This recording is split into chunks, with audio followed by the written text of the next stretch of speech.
Thank you. Thank you very much. Tariq says that Europeans associate Islam with violence. There is some truth in that. There is also a very obvious reason for that, which is that Islam is associated with violence. It was not Buddhists who flew planes into the Twin Towers. It was not Hindus or Jews that blew up the London Underground in buses a few years ago.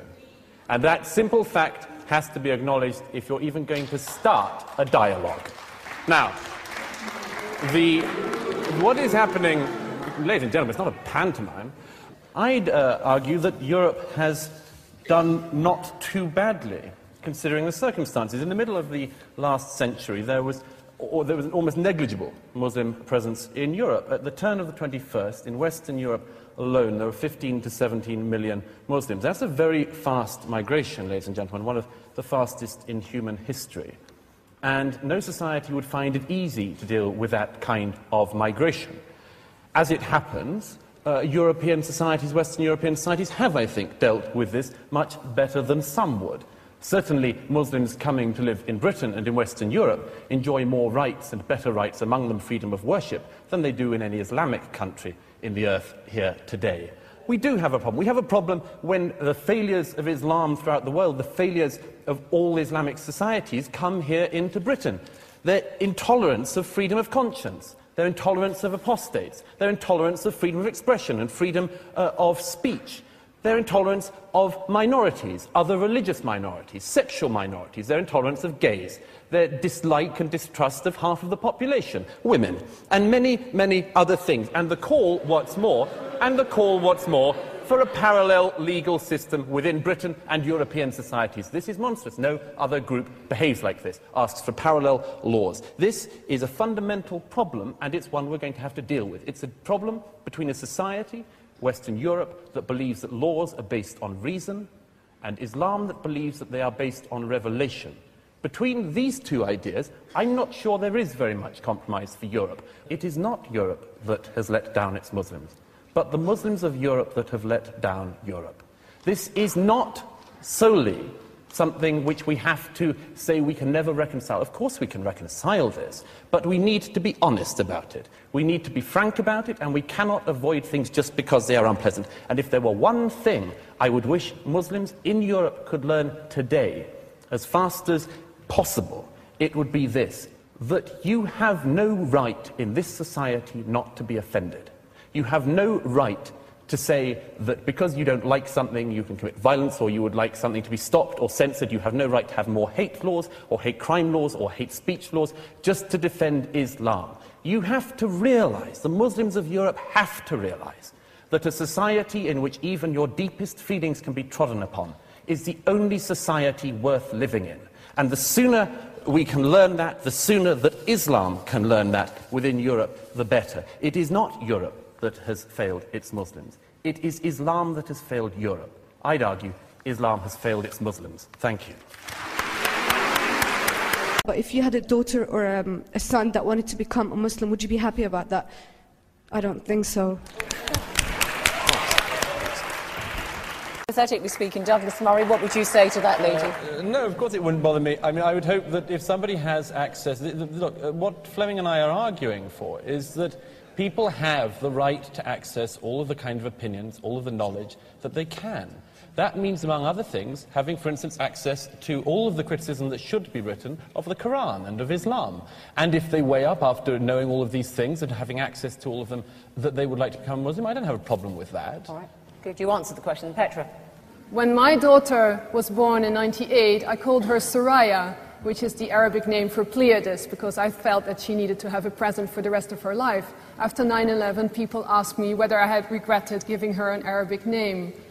And I felt sorry for the person who asked that question. So what's the point you're making? That there's prejudice against... No, the point I'm making is, and I think it's the point the lady is making as well, that the fact that people are called Muhammad is probably, in the perception of many, putting them in a disadvantage. Right. And of course I totally disagree. Okay. You want to come, because I want to get some response to what we heard out, some of the comments our audience made. I'd just like to make a comment on one of the cases that Petra made, which was about Ahmed Abu Talib, a very distinguished public figure in Holland. What you failed to mention when you mentioned him as a great success story of the Netherlands, which I agree he is is that after the murder of Theo van Gogh in 2004, he had to go under 24-hour protection because his name was found on a hit list for a radical cell nearby. We cannot simply take, Petra, the terrific success stories and ignore things like that. It is no small thing that a Muslim politician who speaks out should be targeted for assassination in his home country of the Netherlands. Many Muslims and Muslims disagree with this. Well, yeah, Tariq Ramadan, we get the point, yeah. Once again, I think that you are taking one story. And then it was the one she took. No, it is, and many Muslims around the world and in the Netherlands were against that and attacked the small groups that were saying this. And this is the case today in Europe. The discourse that you have is helping to nurture this sense of alienation and not to let the Muslims feel that they are at home. And out of the questions that we got from here, people are saying, you are welcome here, and then in their own country. I'm sorry, I'm at home. I'm at home. What are you talking about? Don't talk about. So, talk to me. I'm sorry.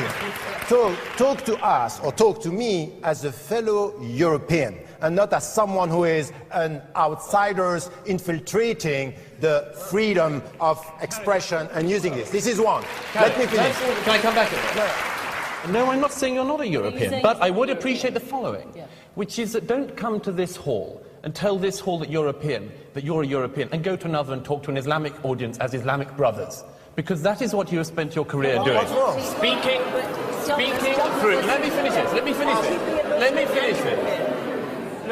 this. Tariq comes here one day and says, we fellow Europeans, we all speak to each other as fellow Europeans. And another, he speaks to a Muslim audience and says, we as Muslims. Which is it, Tariq?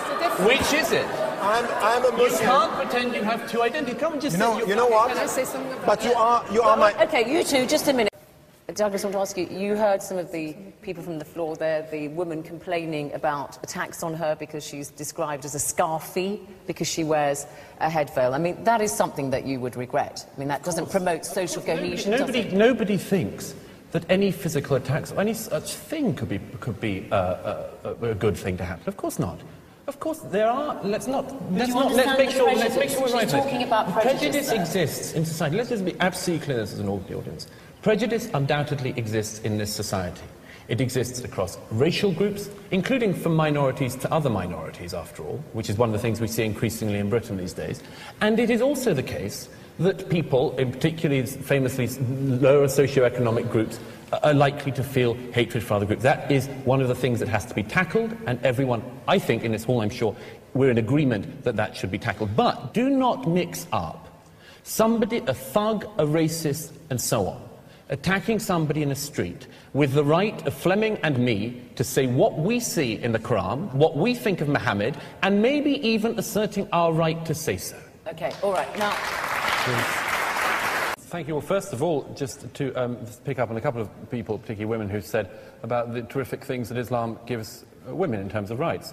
The first thing is, yes, in 7th century Arabia, some of this was progressive. In 21st century Britain, it is not.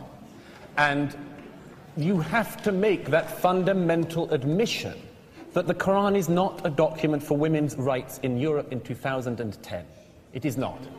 Secondly, why is it that only Islamic societies and mosques in this country are places which teach and preach hatred of other minorities? Every single week in this country,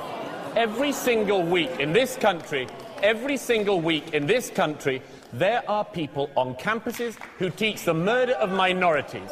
Last week, it was somebody who calls for the murder of apostates. The week before, at another university, it was somebody who believes the Jews are fair game. This is not tolerable. It is not tolerable for Muslims. It is not tolerable from anyone else. You, I hope, would agree with me that any minority that engaged in such hatred and bigotry should be criticised. Don't pretend that the cloak of Islam and Islamic belief and religious fervour means that people like us cannot say that people who call for the murder of minorities are not mainstream, are not acceptable, and have to be critiqued.